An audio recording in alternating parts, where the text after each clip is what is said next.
سروکی اوفیسا پاراستنا نتوی رژیم سوریه علی مملوک بنهینی سردان باجار قامشلوی روجاوای کردستان دکه بگو راگهاندن رژیم جی بحثی بکه. لگوری مال پرای کیتی میدیا گو علی مملوک سروکی اوفیسا پاراستنا نتوی رژیم اسد او هفتیه که بنهینی لباجار قامشلوی روجاوای کردستان دگره و حتی نهال قامشلویه. لگوری جدرن مال پرا نافبوری گویی برپرس رژیم سوریه به هر یک جلقین اولهی و برپرسین میلیشیاتین بسر رژیم و کوچکدارین بروانیان اجتماعی و کتیبین البعث را لقامشلو جویایه. لیوا علی مملوک یک برپرسین هری جه باوریا رژیم دگره و پشتی کشتنا هشام بختیار تقینا شامه ده جه وی گرتیه و یکیتیا اروپا و امریکا سزاین آبوری لسروی دانینه.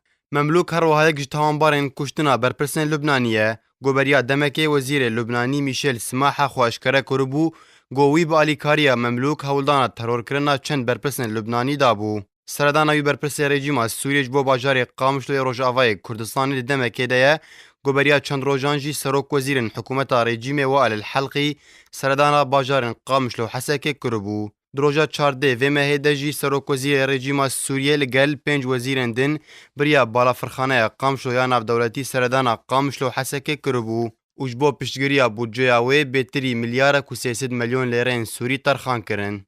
اجانسا فرمی یا رژیم سوریه سانا سردانا سروک وزیر رژیم و الحلقی و 5 وزیران جبوی قامشلو پشت راست کر بگو تو زانیاریان لسر سردانا مملوک اشکره بکه. اجانسا رژیم سانا گوتبو گو سروک وزیر سوریه سردانا سایلو فرنانان و نخوشخانه قامشلو کر و گهداریا نرازیبونا خلکه کر و الحلقی جوان را گوتبو حسک پایتخت چاندنیا سوریه و اوی به هر آوایی کی پشتگیریاوی بکن. اف سردانین برپرسن رژیم سوریه جبو باجارین حسکی و قامشلو ددمک دتین گو پارتیا پیده و هزین وین چکدار دبیجن ما قامشلو رزگار کریه و تن رژیم د چارگوشه او لهیده.